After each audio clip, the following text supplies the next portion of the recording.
What's up, guys, and welcome back to Infamous Project. We are back on Gerry's 1993 Coyote Swap. Yeah, your ass is totally in the picture. Let me go over here. I'm trying to pull that. You can't blur it out. Let's see if I can blur that out. So we're back here working on the 1993 white hatch, which is going to be getting the Gen 3 Coyote swap with the 10R80. And we've been stripping this thing down all morning.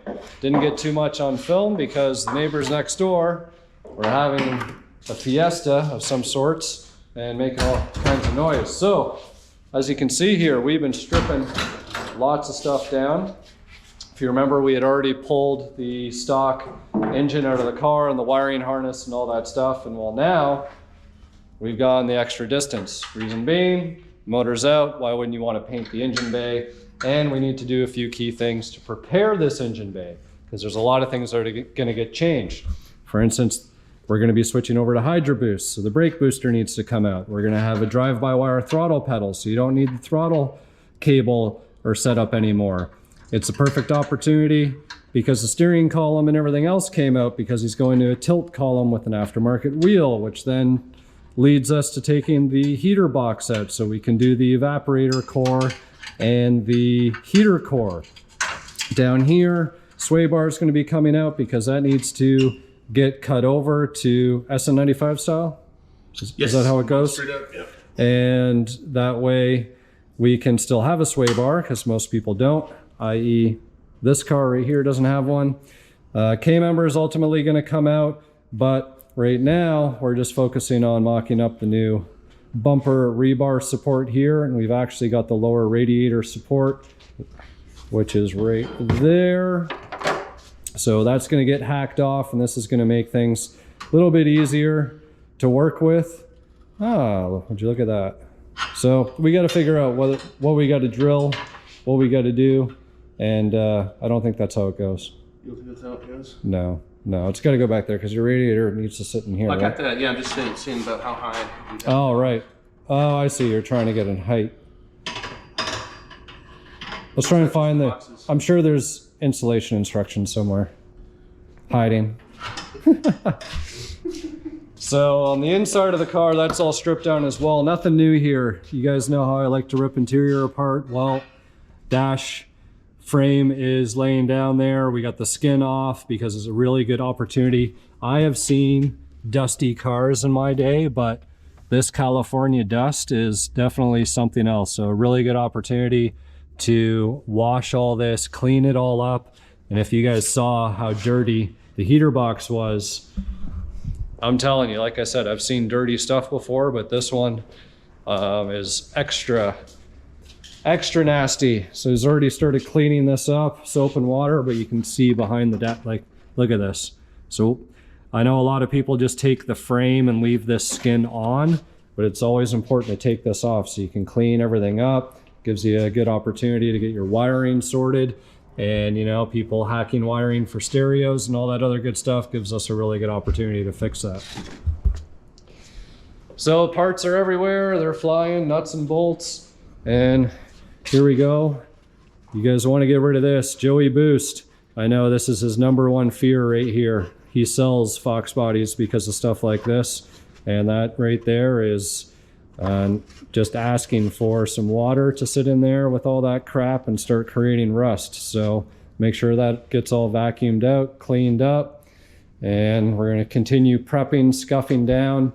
This is going to be, you know, the full deal in terms of the engine bay getting painted. Took the plates off the top here, and like I said, even the boot for the steering column is out, so this is all going to get back masked from the back side and continue to get scuffed down and ready for some primer and paint. Funny enough, we have been back and forth about what color this engine bay is gonna go for weeks now.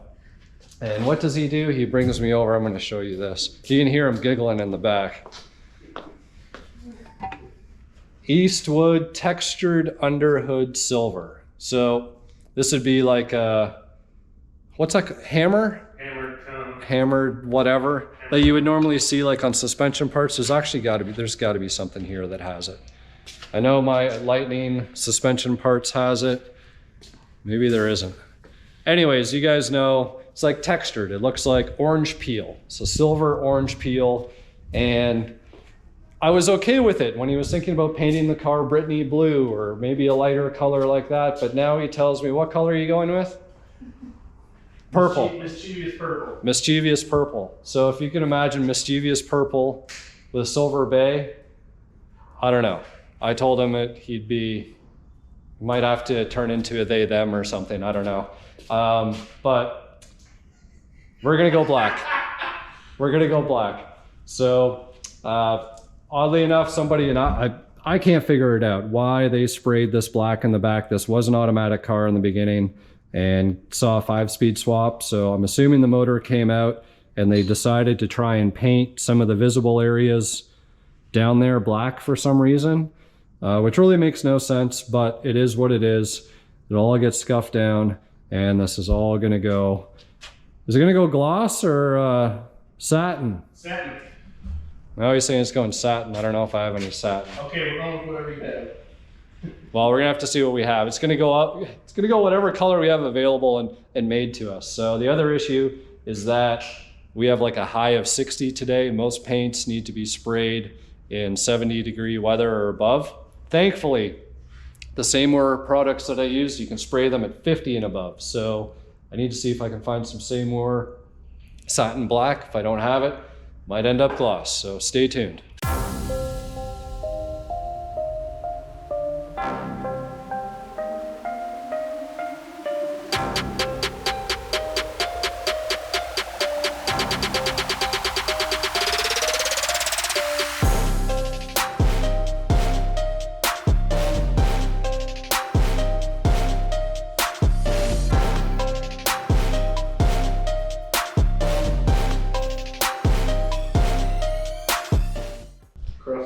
Hide your ass crack, you're on film. So we moved the car over and we are continuing to remove stuff, and we're actually going to drop the K member, and the car is going to end up being right here to paint the bay. So everything else will get covered up. We'll get some better lighting here. Maybe I'll get my under hood light or something like that. But figured, you know what, might as well just go ahead and just drop the K member out of it. Since the steering shaft was disconnected, the sway bar is unbolted, all of those things are loose. It's pretty much all you have to do is disconnect the brake line off your caliper. Got that, you know, catching brake fluid in the good old Miller Lite can. Undid the two 15mm bolts underneath here and already undid one bolt on each side, and then there's the last one on each that we need to get. So one interesting thing, if you ever saw these cutouts here in the K member, this is the first time I've actually utilized them. You can actually get your 1/2-inch drive through these holes to access those bolts to get them loose from the inside.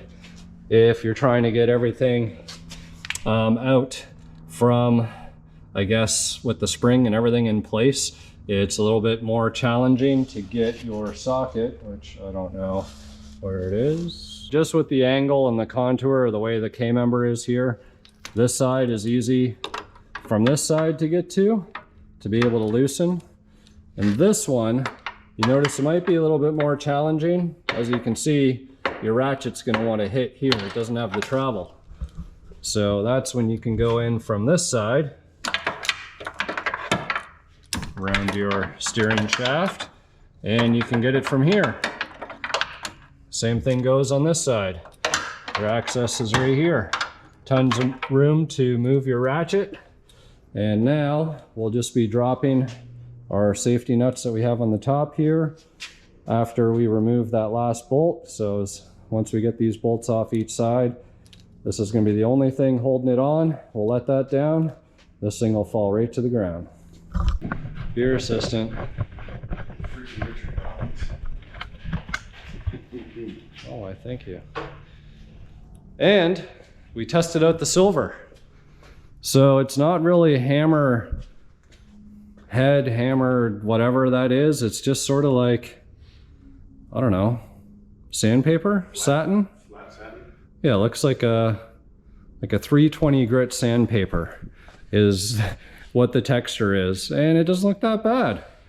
So we'll see what we end up deciding to do here. Worst case scenario, all of the goodies and suspension stuff, because this K member is actually a very similar color to this, so maybe that'll all be matchy-matchy.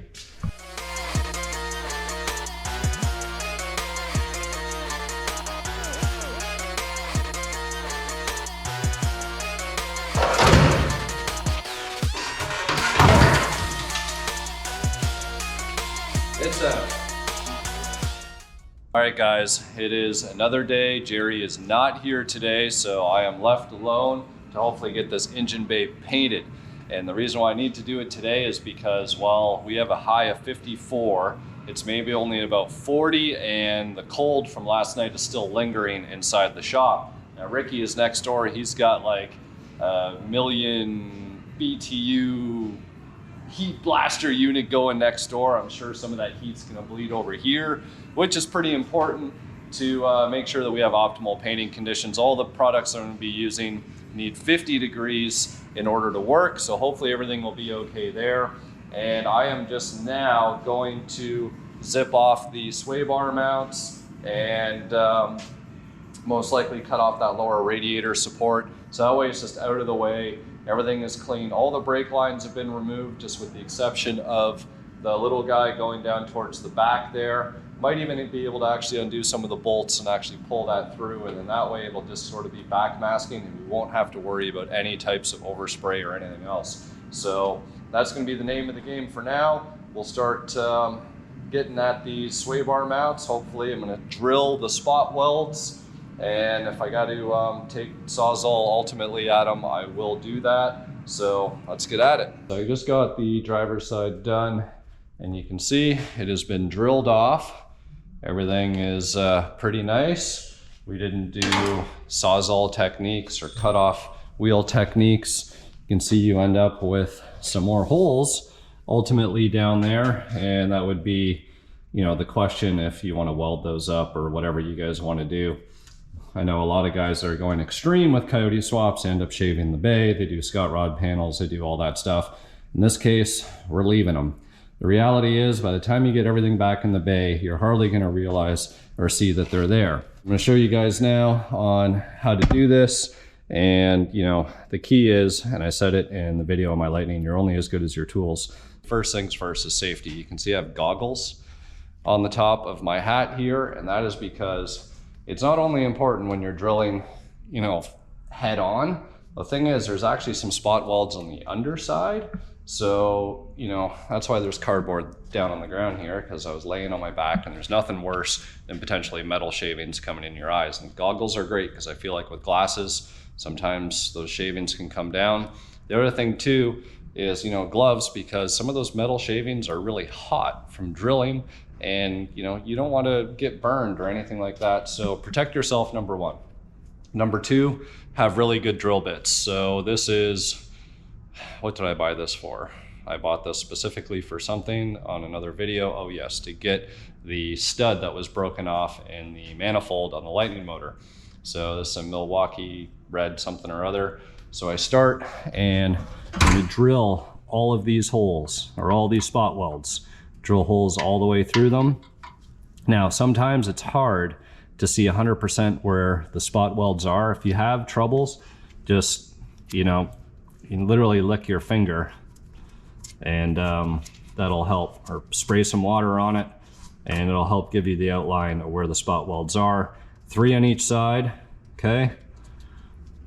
And they're not in any real, you know, consistent pattern or anything like that, so you just got to look for them. And then I believe there's 4 on the underside. So drill all the holes with this first, and then we will follow them all with this big drill bit. And then finally, you need some persuasion to get them off, chisel, and a big hammer, and you'll be able to knock that guy right off the frame rail.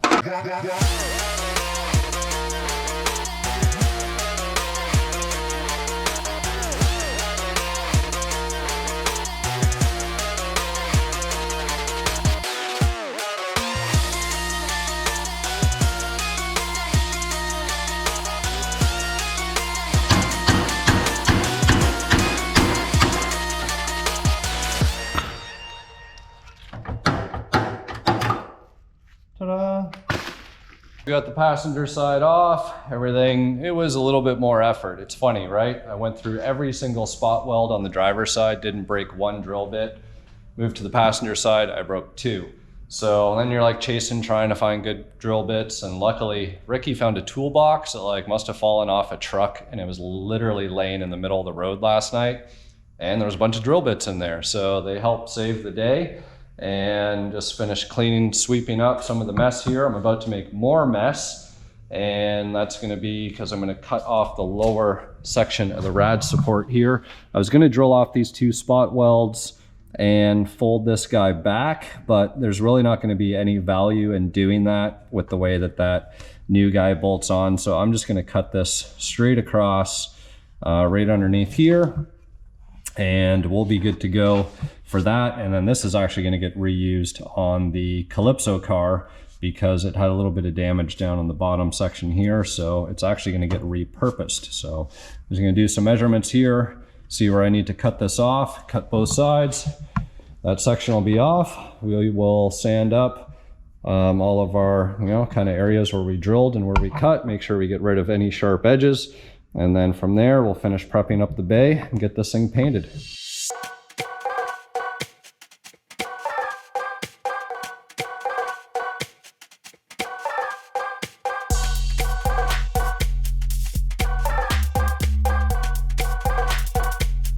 All right, so the fitment looks pretty good down there. Man, this car is looking bare.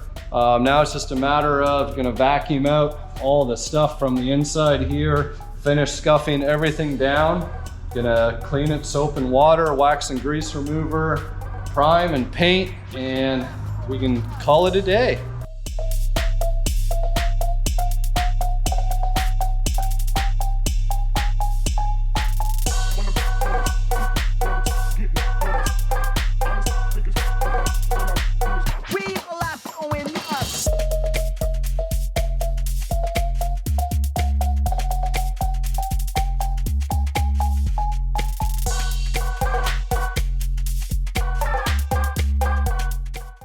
All right, guys, it's all in the prep, right?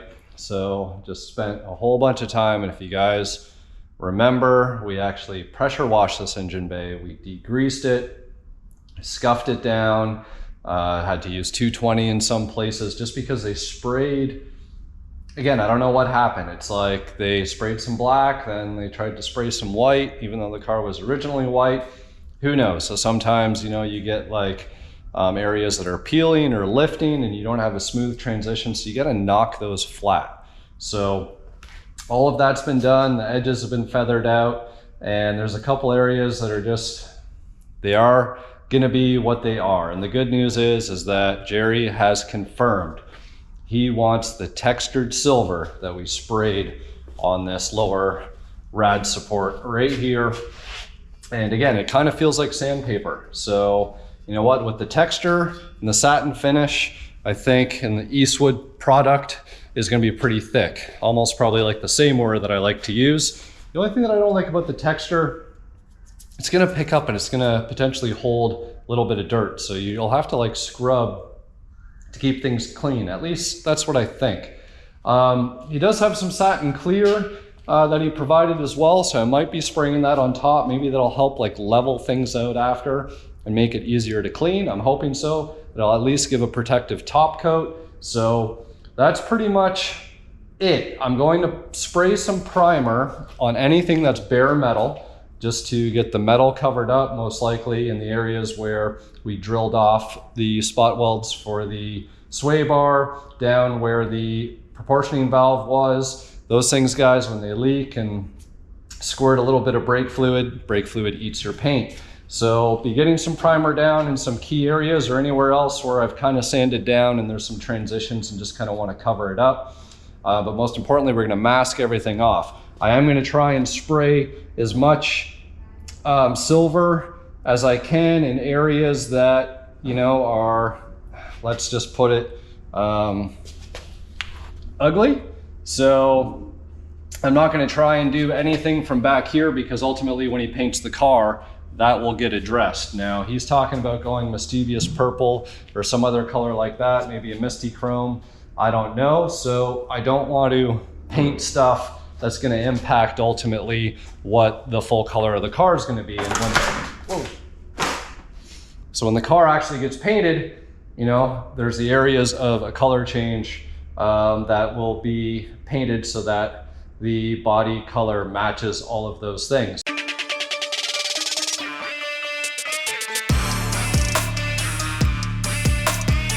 Everything is masked off. Time to lay down some primer and all those spots that we talked about. Get the primer done, and I'm just gonna let it flash and then go straight to paint, so no sanding in between.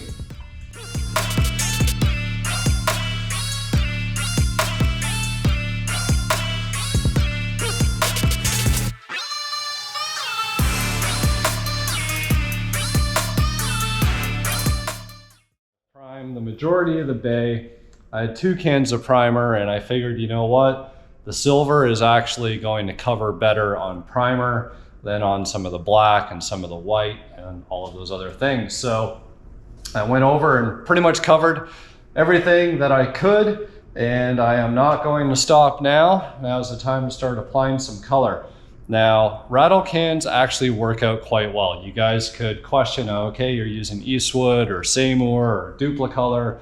And in fact, this was a Duplicolor high build primer I was spraying down.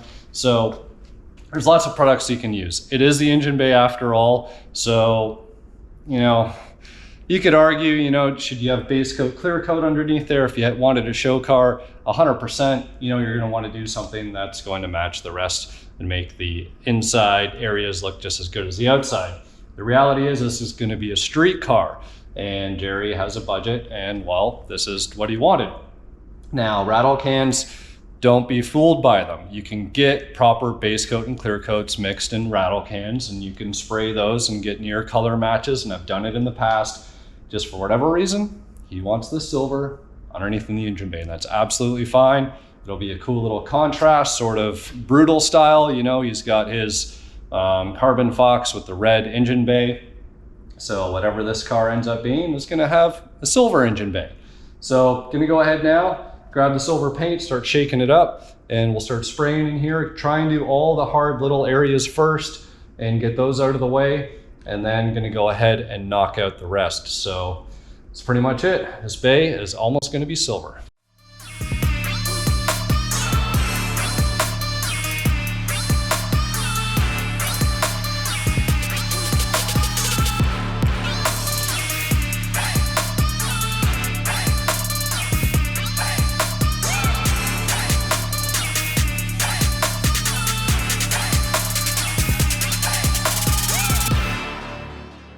All right, so that's gonna be a wrap for the engine bay. Hopefully you guys enjoyed this episode. We did quite a bit, right? We stripped out the heater box, we stripped out all of the K-member, the suspension, we got the sway bar mounting brackets off, the lower radiator support is cut off so we can go with all of the tubular stuff, bumper rebar, that still needs to get painted, mind you. But I think that this ultimately turned out pretty good. Gonna go home and get some lunch now. I know you guys are probably gonna ask, here are the products that were used, all provided by Gerry himself. So we used Duplicolor's filler primer. This stuff actually works pretty good, I have to say. I know I've knocked Duplicolor's clear coats, but some of their products are really good for what they need to do. And on top of the primer, we did the Eastwood textured underhood silver, a matte finish, and it creates a custom textured finish. Fast drying. So like I said, it kind of dries up like a, I don't know, 320 grit sandpaper or so. I thought it was gonna be like the hammer tone, but it is not that. In fact, it's just kind of, like I said, like a sandpaper. And then we used Rust-Oleum's 2x Ultra Cover Matte Clear. So this, again, could be argued whether that's a good product to use in this case or not, because, well, it's not a automotive, it's not a 2K clear. Ultimately, guys, this isn't going to be exposed to UV, none of this stuff. And I just sprayed that simply because I believe that hopefully it'll help kind of fill in or go in between that grit that the textured silver was leaving behind. There you have it, guys. The under hood is all painted silver, which means now the next thing is we need to do the oil pump gears and the motor. Once we can get that motor ready on the K-member, we'll wheel it underneath the car, and you can see actually how easy it's going to be to just kind of slide everything underneath from the front there. And I know PCP Allen, he always installs them from the bottom. It'll actually be the first time I ever install a Foxbody or install a motor in a Foxbody from the bottom side. So be sure to stay tuned for that. Lots coming down in the channel. I know we're about to wrap up the year, but that's not going to slow us down because 2023 is just going to be more work. I actually have quite a bit of content on the twin turbo Coyote car. I just haven't had time to edit that up yet. And we have a new arrival here, a white GT, which we'll be going over shortly as well. So you can see in the background, Silver Lightning, it's running good. So really happy about that. It's my second day driving that around. And other than what I think might be a small vacuum leak somewhere, the truck runs pretty much perfect. So there you have it, guys. Hopefully you enjoyed this episode. Again, as always, thank you for your support and for following along. And we'll see you guys here next time on the Infamous Project.